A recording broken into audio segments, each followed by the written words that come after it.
주민들의 욕구와 관심사를 파악하고 적합한 사업을 기획 및 실시한 경험이 있어 주민들이 자율적으로 참여하고 주도적으로 이끌어갈 수 있도록 지원할 수 있습니다. 지향점입니다. 사업 종료 후에도 참여자들이 자발적으로 모임을 유지하고 환경 회피를 주장할 수 있도록 지원합니다. 이를 통해 지역사회의 지속 가능한 관계망을 형성하고 나눔 문화를 확산시킵니다. 향후 계획입니다. 사업 결과를 바탕으로 1인 가구 지원 정책을 제안하고 성공 사례를 타 지역에 공유에 확산시키며 참여자들의 지속적인 활동 지원을 위한 네트워크를 구축합니다. 1인 가구 맞춤형 역량 강화 프로그램을 개발하고 지역사회와 연계한 환경보호 사업 추진을 하고 농촌마을 활성화를 위한 청년 주의 프로젝트 기획을 후속 사업으로 구성하겠습니다. 결론 및 제언입니다. 본 사업은 21기에 처한 농촌마을 1인 가구를 대상으로 역량 강화와 환경망 형성을 지원하는 혁신적인 접근법을 제시했습니다. 지역사회의 지속 가능한 발전을 위해 1인 가구의 사회적 고립 해소와 환경보호 의식 구축가 필수적임을 확인해 볼 수 있습니다. 향후 유사 사업 축제와 정책적 지원 방안을 제안합니다. 끝으로 사업 대상자들이 낙후를 형성하고 활동을 통한 상호 친밀감과 더 나아가 책임감을 부여하는 등 사회적 믿음감을 형성할 수 있도록 도와주는 것이 저희 사회복지사들의 책임이지 않나 생각합니다. 이상 발표를 마치겠습니다.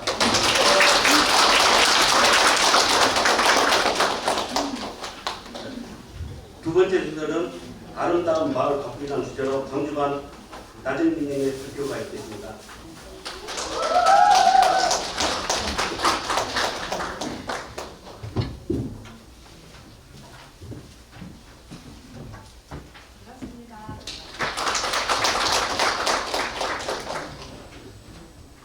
마을 가꾸기 사업이 우리 동네 올레라는 주제로 프로포저를 준비했습니다. 발전하는 강주관의 나정빈입니다.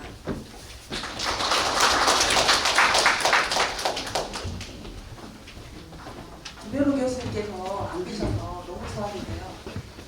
모시기가 갑자기 하얘져서 제가 발표를 하려나 모르겠습니다. 일단 노력을 해보도록 하겠습니다.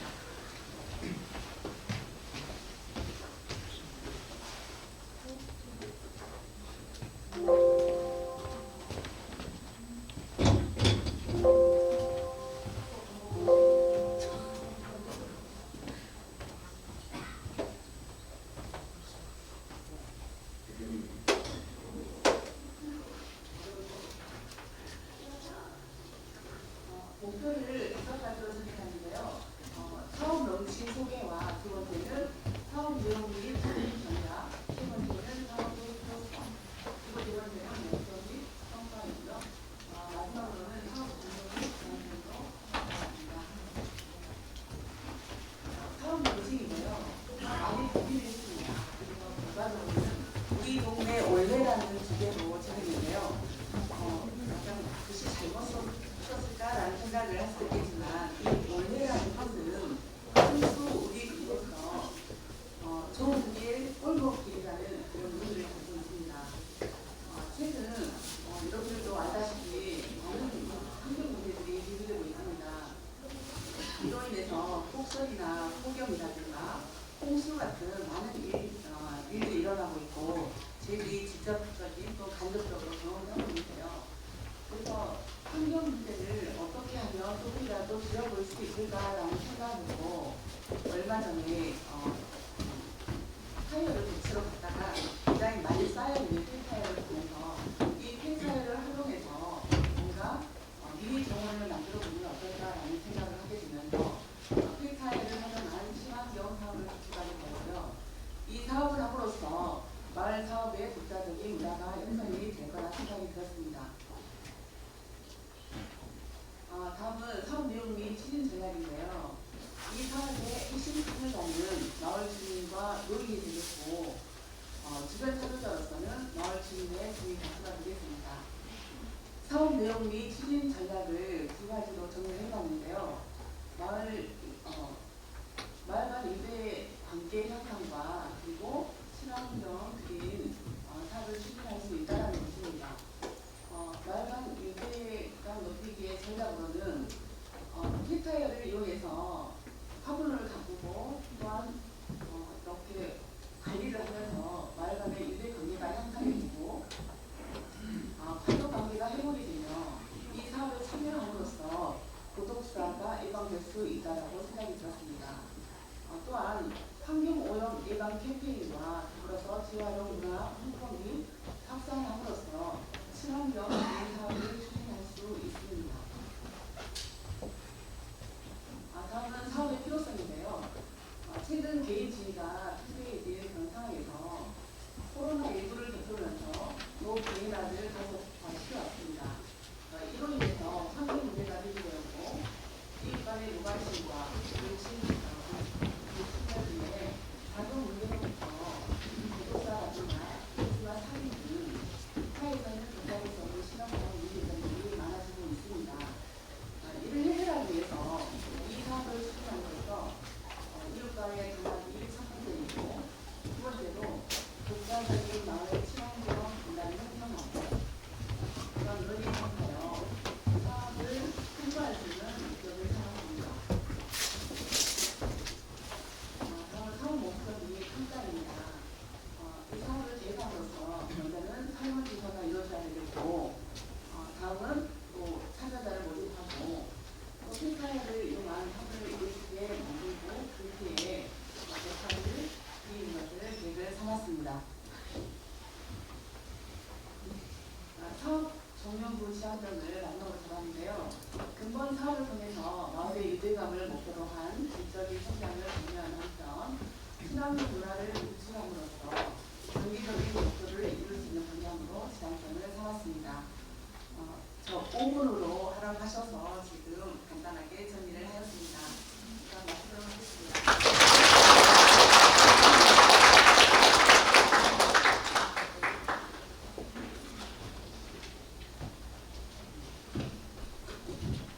다음 순서는 사회복지 현장 실습 발표가 있겠습니다.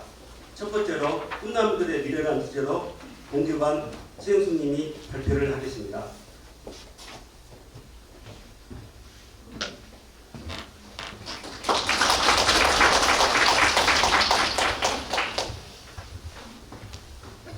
안녕하세요. 공교 재학생인 2학년인 최용숙입니다.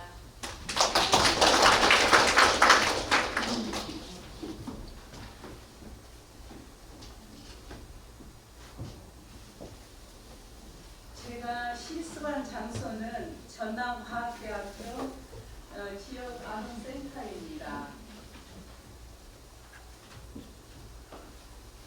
실습자는 저 외에 7명인데 한 명이 빠졌네요. 7명입니다.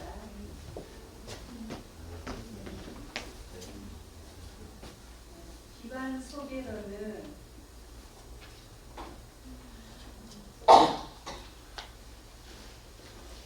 전남과학대학 지역아동센터에서 19일은 2005년 12월 20일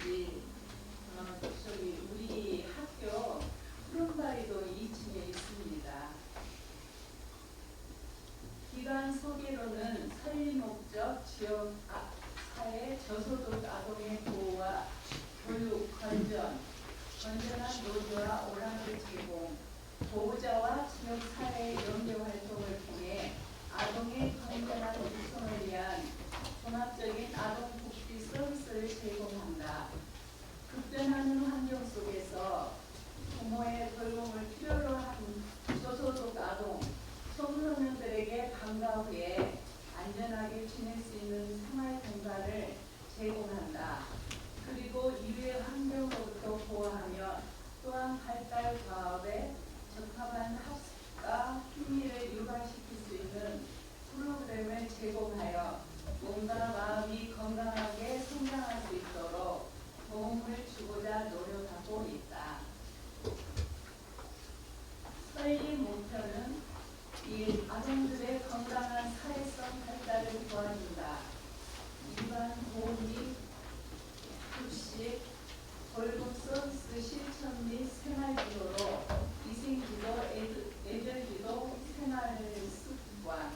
안전한 보호, 발달을 도모한다. 급식과 간식 제공으로 아동의 기본적인 성장 활동을 지원한다. 5대 안전 의무 교육을 실시하여 아동 스스로를 보호하고 아동 의식을 높인다. 2. 수준별 교육 활동을 통해 학습 능력을 향상한다. 교육으로는 학습 동기부여와 바른 학습 태도, 학교 적응력을 향상시킨다. 1대1 대결 학습과 숙제지도, 문제집 학습상, 영어 교실, 기타 필요시 다양한 운영을 한다. 3. 다양한 체험의 기회를 제공하고 또래 관계를 위한 다양한 활동을 도와준다.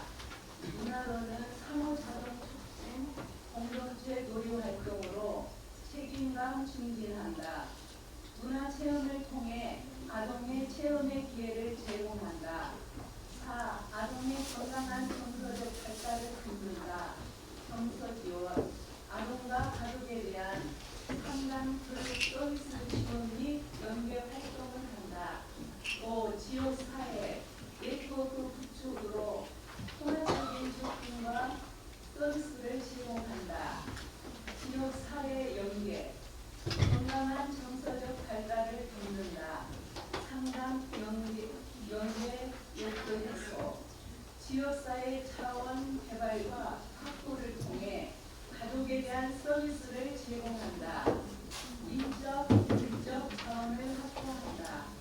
운영위원회를 통해 지역 아동센터의 발전에 대해 논의한다.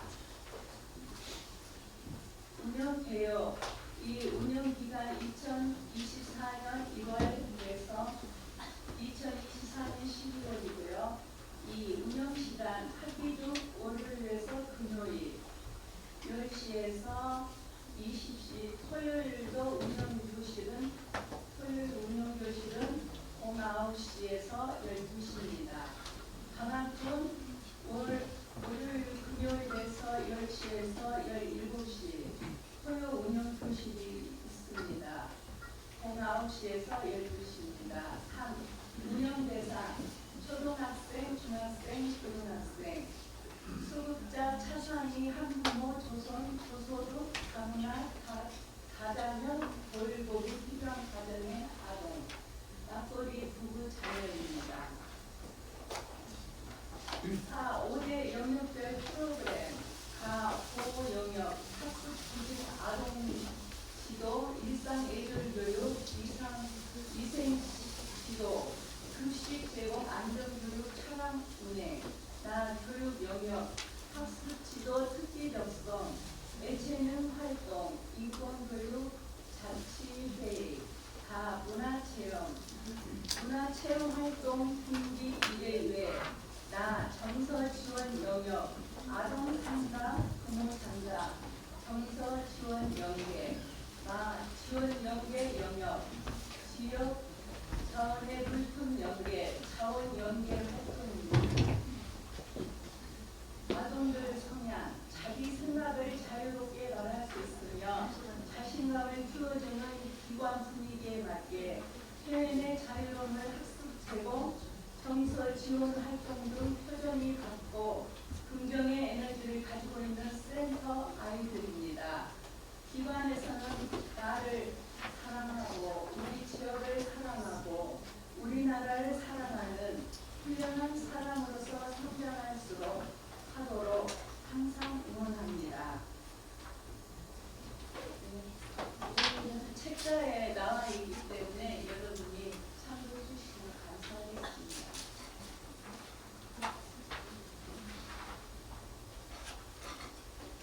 실습 지도 계획서인데요. 실습 지도는 책임자,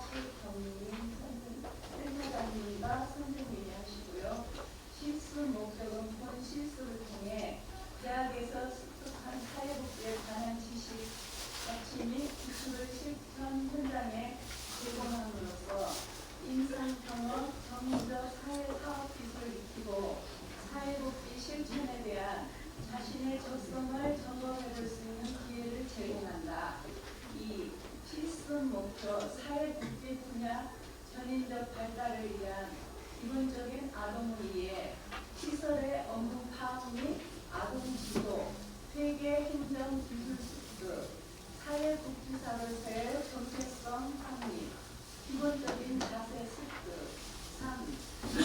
분야 아동복지 관련 이론, 회계, 행정 업무, 지역사회 연계 활동, 사업 제안서, 주식과 간식 제공 보조, 프로그램 계획 및 실행, 시설 운영 및 경험 제공, 기타 필요시 활동 추가입니다.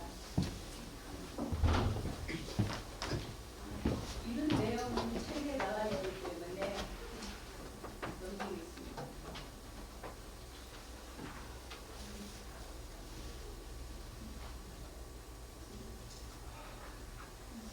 이런 문구들은 다 책에서 참고해 주시면 감사하겠습니다. 이렇게 우리 실습생이 참여해서 실습을 했다는 얘기입니다. 간식을 도와주고 컨설할 때 도와주고 공리놀이 이런 식으로 실습했습니다. 그리고 제일 중요한 거는 가도라는 그 프로그램이 있었는데요. 애들이 가도하는데 너무 좋아하고 우리가 그 가도 차라는 녹차를 어른들도 싫어하잖아요. 근데 애들이 맛있다 그러면서 막 즐기면서 마시고 더 마시고 싶다고 이런 얘기를 해가지고 깜짝 놀랐습니다. 저도.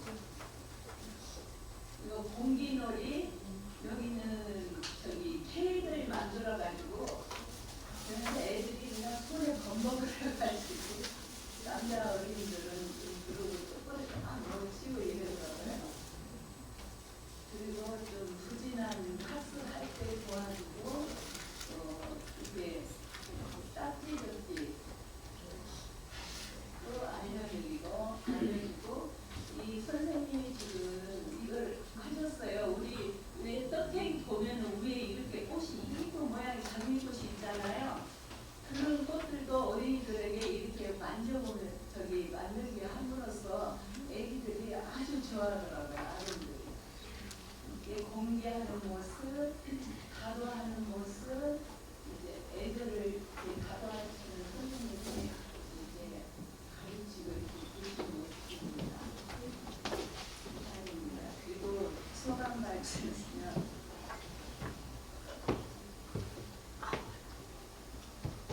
여기 우리 저기 학교 후문에 이런 단풍나무가 있어서 제가 한번 찍어봤었습니다. 한 부모 가정과 조성가족 다문화 가정에서 자란 아동들이 집에서 배우지 못한 인성교육 등 센터를 통해 교육되어지고 있다는 것을 볼 때 아동들의 미래가 밝다는 것을 몸소 체험하게 되었습니다.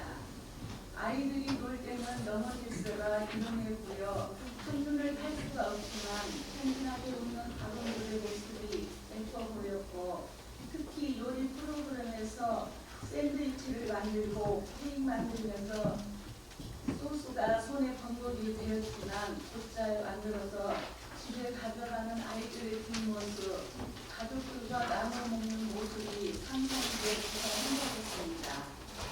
가도 시간에는 아이들의 인생과 애들 교육이 동시에 이루어지고 떡케이크에 올리는 여러 식감의 재료로 꽃을 만드는 아동들이 행복하게 보였습니다. 수학 문제 등 안 풀리는 문제가 있을 때 끙끙대기도 하지만 방법을 알려주면 잘 풀어내는 것을 볼 때 흐뭇했습니다. 저는 실습 과정을 마무리하면서 잠깐이지만 센터장님과 선생님들의 아이들의 앞뒤에서 묵묵히 지원해 주시는 모습을 보면서 저의 롤모델이 그 자체라고 봐도 무방합니다. 아동들이 일거수일투족을 지켜보면서 얼마나 많은 세월 동안 마음을 졸이고 행복하기도 하셨을 선생님들을 보면서 봉사하는 마음이 없으면 또 사랑하는 마음이 없으면 자리를 지키지 못했을 것 같다는 생각이 들었습니다. 지금도 하나둘 아동들이 모습이 스쳐 지나갑니다. 마지막으로 아이들에게 더 행복해져라 하고 조용히 외쳐봅니다. 이상입니다.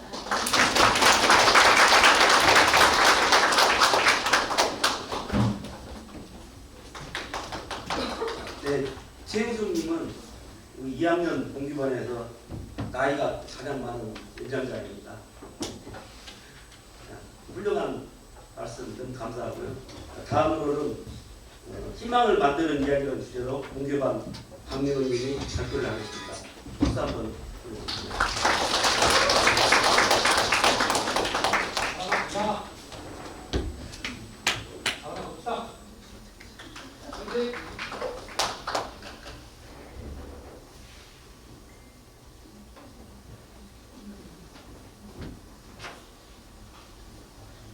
안녕하세요. 2학년 재학생 박이호입니다.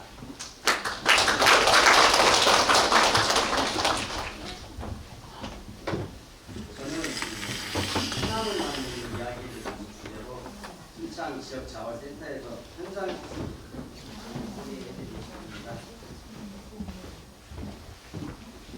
먼저 목차를 보시겠습니다. 목차는 4가지로 구성되어 있습니다. 이번 속에 실습 목표, 실습 일정 개요, 주요 실습 내용입니다. 첫 번째 기본적입니다. 순창 지역 자원센터는 저소득층의 자립지원과 지역사회 복지 서비스 제공을 통한 삶의 향상을 돕기 위해 설립되었으며 운영 목표는 자활 근로를 통한 능력 개발, 일자리 창출, 지역 경제 활성화입니다. 주요 사업 및 프로그램은 자활 기업 지원, 사회 서비스 사업, 교육 사업, 사회 관리 및 상담 사업 등이 있습니다. 두 번째 실습 목표입니다. 이번 실습의 목표는 순창 지역 자활센터에서 실습을 통해 자활 사업의 실제 운영 방식을 이해하고 저소득층 주민들의 자해를 돕는 상담 및 지원 절차를 거치며 지역 네트워크의 적극성을 체험하고 익히며 이를 통해 사회복지사의 실무 능력을 향상시키고 전문성을 발전시키는 것을 목표로 하는 것입니다.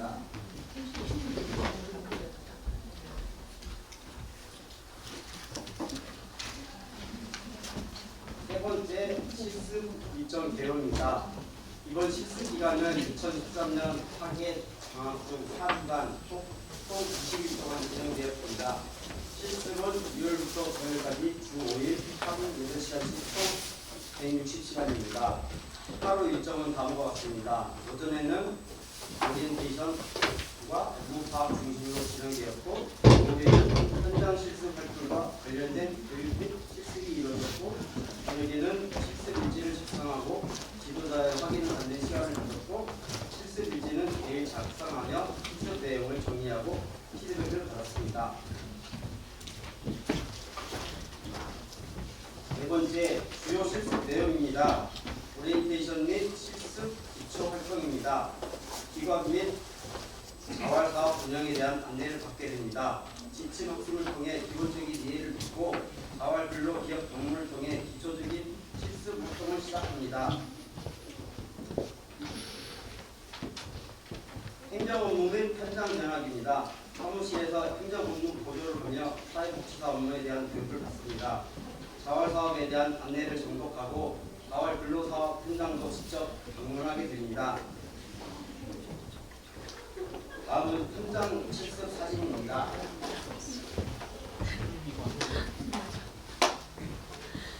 자활사업 참여자들의 과정 경험입니다.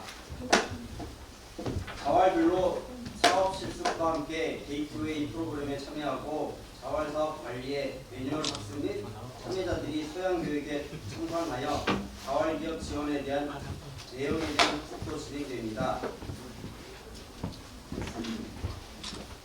자활근로 사업관 실습입니다. 시장 진입형 사업관으로는 대국세차와 순창 참좋은 제도가 있습니다. 사회 서비스형 사업관으로는 행복사랑, 순창 딸기 농장, 초록농구, 나눔가게, 게이트웨이가 있습니다. 자활사업 지원 및 서류 작성 실습입니다. 참여자 소양교육에 참여하고 자활근로사업 지원 활동을 수행합니다. 공문서 작성 및 지출결의서 작성, 실습을 통해 행정 실무 능력을 체험합니다. 프로그램 참석 및 실습 마무리입니다. 센터에서 운영하고 있는 프로그램을 참관하고 실습을 평가하며 마무리하는 시간을 갖습니다. 현장 실습 사진입니다.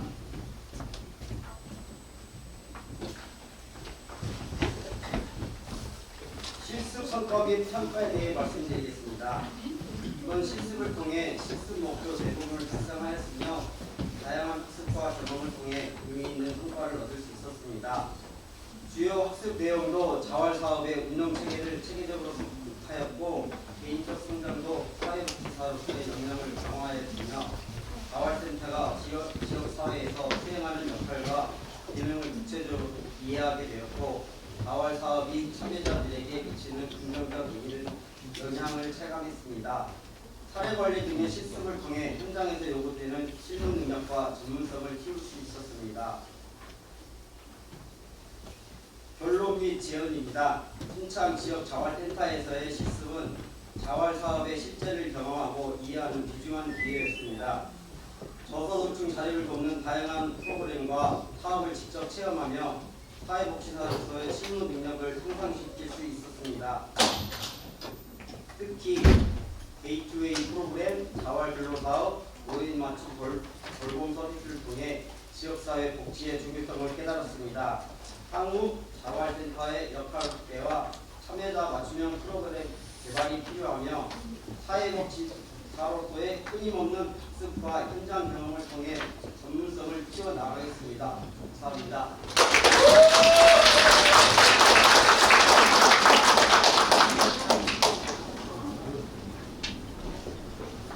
다음은 아동복지 현장의 어려움이란 주제로 공교반 박명무님이 발표를 하겠습니다. 박수 한번 부탁드립니다.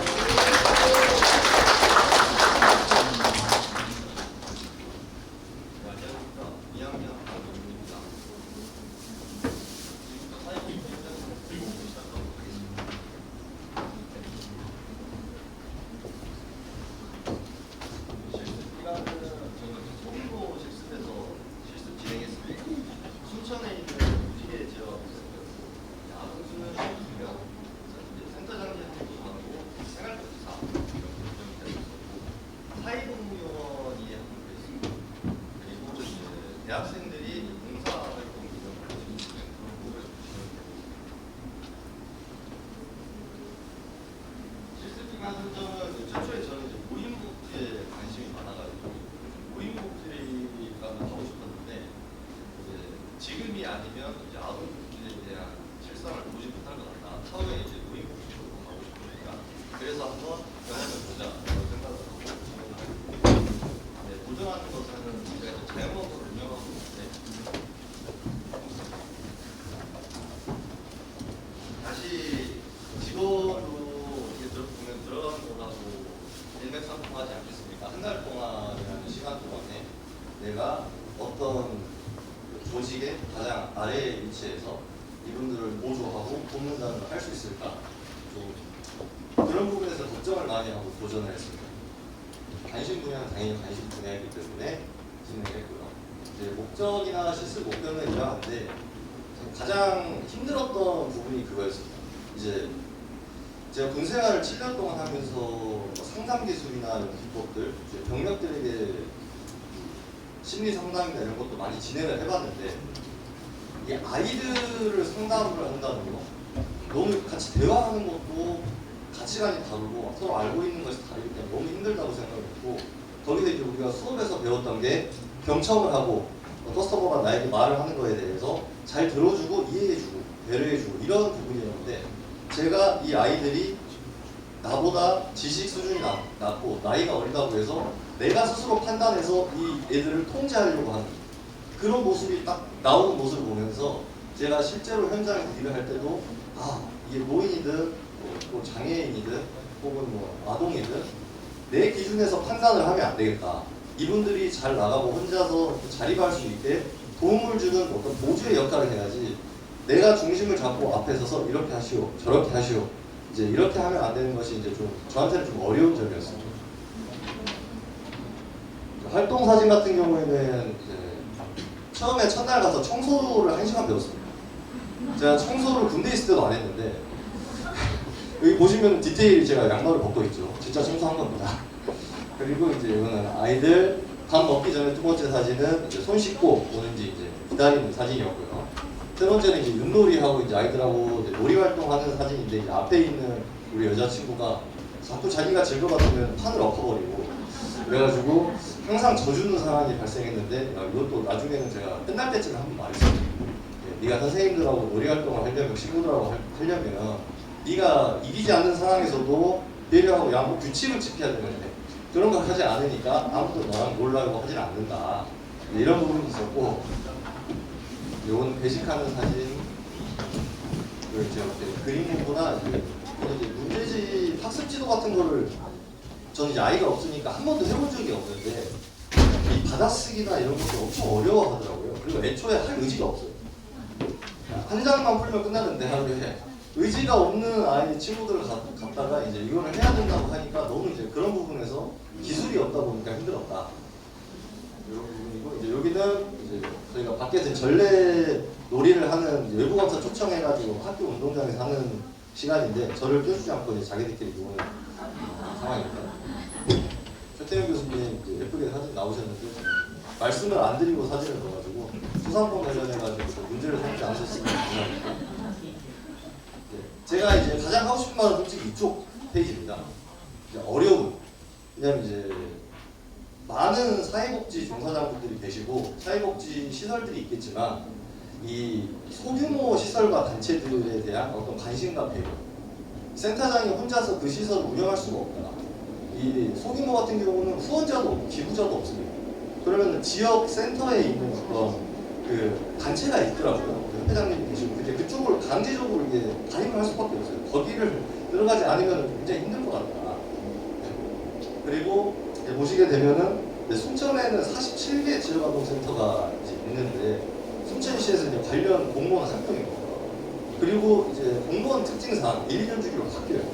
자꾸 다른 데로 가요. 이제 좀 이해되면 대화가 통할만 하면 다른 데로 가버리고 이제 이러니까 굉장히 시민자들이 힘들어하시더라고요. 여기서 이제 저는 아까 이제 제가 상담 이야기 말씀드렸는데 이제 아이들하고의 상담도 어렵지만 이 다문화 과정일 때 매우 어렵다고 느꼈어요. 아이들하고의 상담도 잘 안 되는데 이 실질적으로는 아이들보다는 어머님이나 아버님하고 상담을 많이 해야 되는데 말이 안 통해요.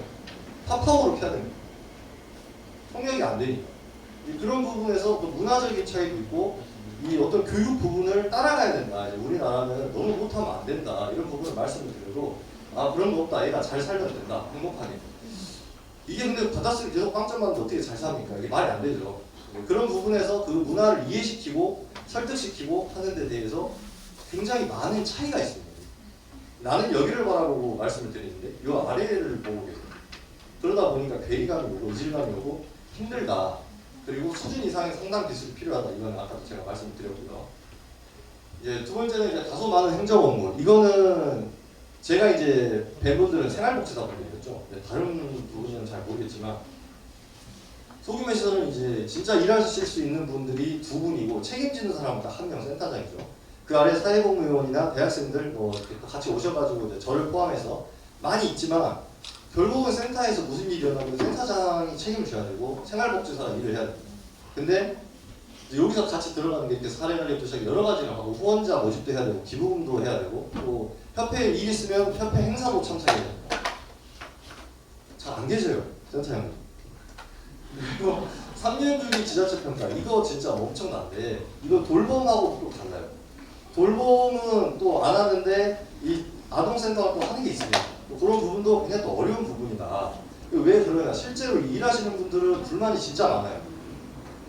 이게 그리고 이제 이번에 2024년도에 사회복지시설 정보 시스템이 이제 바뀌었다고 하는데 이게 이제 또 문제가 있어가지고 예산화 이제 회계 쪽하고 인사 쪽이 잘 안 넘어왔다가 지금 마무리되고 25년부터 정상화할 예정이라고 합니다. 이게 무슨 일이냐? 일을 이중으로 해요.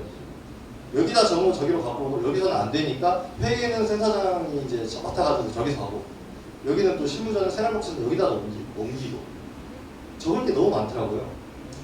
그리고 이제 그런 부분이 또 어렵다. 왜냐하면 이제 아이들을 케어를 해야 되는데 일상이라는 루틴이 있는데 그 루틴에서 행정 업무를 자꾸 하다 보니까 서비스의 질이 낮아지는 거예요. 그거 관련돼 가지고 요거 한번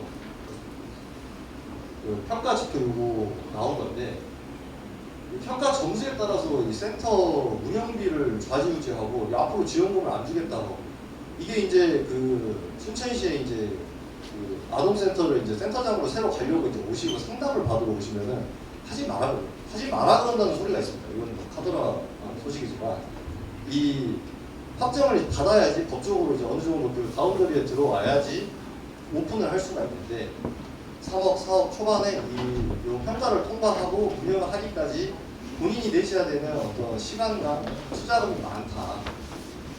뭐 이런 부분이 있었고 너무 스트레스를 많이 받으시고 이 3년 주기로 이 준비하시는 거에 대해서 이러면 안 되겠지만 진짜 2년 근무하고 평가받기 전 연도에 퇴직하신다는 분도 있어요.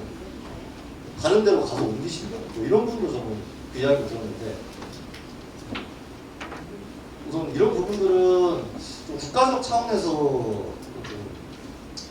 좀 해줘야 된다 이렇게 생각을 하고 이제 그런 거 관련돼 가지고 마지막 급여 및 복지 사회복지사 내가 사회복지사인데 사회복지사의 복지는 누가 책임지냐 아무도 책임져 주지 않습니다. 우리가 해야 돼. 우리가 복지 챙겨달라 급여 더 달라 이렇게 말을 해야 되고 실제로 그런 일이 많이 일어나고 있습니다. 지금 2025년도 최저시급이 1,300원 한 달에 210만 원 좀 안 되는데 이 단일임금제하고 호봉제가 지금 진행되고 있는 과정에서 전남이 24년도 7월부터 호봉제 들어갔죠. 광주도 마찬가지로 이제 이번에 경상도가 25년도부터 한다고 예산 잡고 있는 걸로 알고 있고요. 또 3주 전에는 전북에서 이제 가장 우리 납부된 그걸 갖고 있는 여기서 시위도 하시고 상여금으로 뭐 명절 수당이 20만 원이 들어왔다 이런 말씀하시고 하는데 정말 열악한 환경에서 일을 하고 계시는 우리 종사자들이 계시는데 이거는 정말 큰 문제라고 생각합니다. 요즘 MZ세대들이 이 사회복지사 하는 거 뭐 자격증 따고 이런 거 다 좋은데 실질적으로 일하면 많이 못 버틸 거라고 저는 생각을 해요. 공무원도 마찬가지예요. 9급, 7급 열심히 3년 더 진짜 10년 이상 공부해가지고 합격했는데 왜 나오냐? 자기가 생각했던 그런 느낌이 아니거든요. 이게 실수령으로 200만 원을 받아가지고 이제 성인 남성 기준으로 가정을 꾸릴 수가 없습니다.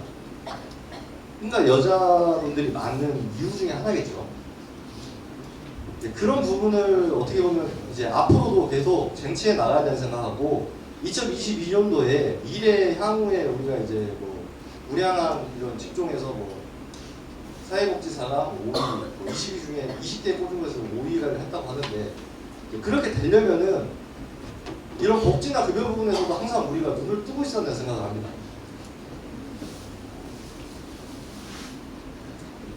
제가 하고 싶은 말은 여기까지였습니다. 급하게 마치게 됐는데 그러면 감사합니다.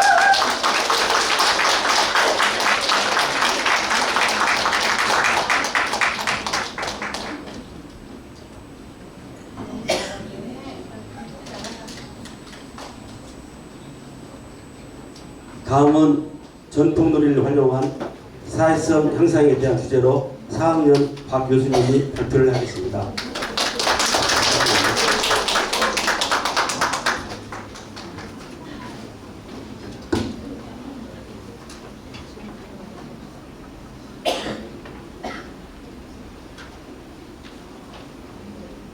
안녕하십니까. 저는 전남과학대학교 사회복지학과 4학년 박효순이라고 합니다. 오늘 제가 발표할 내용은 초등학생을 대상으로 전통놀이를 활용한 사회성 향상 프로그램을 준비하였습니다. 이 프로그램은 초등학생을 대상으로 우리의 전통놀이 종류별로 구성하여 아이들의 사회성과 상호작용, 문제 해결 능력을 향상시키는 것을 목적으로 프로그램을 구상하였습니다. 바로 전에 발표 주셨던 분이 말씀해 주셨던 열악한 환경에서 지역아동센터에서 근무하고 있는 생활복지사로 근무하고 있는데요. 아이들과 1년 남짓 지내면서 관찰한 결과 요즘 아이들이 서로에 간의 배려심도 좀 부족한 것 같고 자기 표현의 어려움, 또 타인과 말을 이해하는 능력이 부족하다는 생각이 들었습니다. 이러한 경험과 생각을 바탕으로 개별 상담이나 1대1 개입도 중요하지만 여러 아동들이 함께 참여하는 집단 프로그램은 더욱 특별한 의미를 가질 것으로 생각됩니다. 이는 한 아동의 개인적 성장만을 보호하는 것이 아니라 참여하는 모든 아동들이 서로 영향을 주고받으며 집단 전체가 긍정적으로 변화하고 성장할 수 있는 효과적인 실천 방법이라 생각되며 이러한 집단 프로그램의 장점에 전통 놀이를 접목하여 아동들의 사회성, 상호작용 능력, 그리고 문제 해결 능력을 점진적으로 향상시키는 방향으로 만들게 되었습니다. 프로그램 목표는 크게 인지적, 교육적, 사회적, 문화적 측면으로 설정하였고 특히 저는 사회적 목표에 중점을 두어 아이들의 집단활동의 법칙을 이해하고 효과적인 의사소통과 생태와 관계없이 긍정적인 태도를 가질 수 있도록 노력하였습니다. 본 프로그램은 총 10회기로 구성되어 있으며 보시는 바와 같이 1회기 OT로 시작하여 10회기인 종이놀이로 마지막 전통놀이 프로그램을 마무리하였습니다. 총 10회기의 구성 중 6회기에 진행하였던 종이놀이에 대해 활동 내용을 설명드리는 짧은 실전 활동 영상을 보여드리도록 하겠습니다. 이 활동은 도입, 전개, 마무리 세 부분으로 구성되어 있으며 각 단계는 아이들의 참여와 지혜를 돕기 위해 노력하였습니다. 먼저 도입 부분에서는 아이들과 함께 인사를 나눈 보는 놀이와 호흡 보존의 기본적인 설명을 하였고 그 후 아이들이 직접 호흡 보존하는 것을 노력하였으며 이 과정에서 중요했던 점은 서로 돕는 분위기를 만드는 것이었습니다. 잘 따라오지 못하는 아이들을 위해 친구들과 선생님이 함께 도와주며 친구들이 어려워할 때 어떻게 할까 하는 질문 등을 통해 자연스러운 생각을 이끌도록 노력하였습니다. 활동이 본격적으로 시작되기 전 프로그램을 진행 과정에서 지켜야 할 태도에 대해 설명하였고 특히 상대방을 놀리거나 비난하지 않는 것을 강조하며 이런 규칙들의 이유를 아이들과 함께 이야기를 나눠 보았습니다. 게임 규칙을 설명할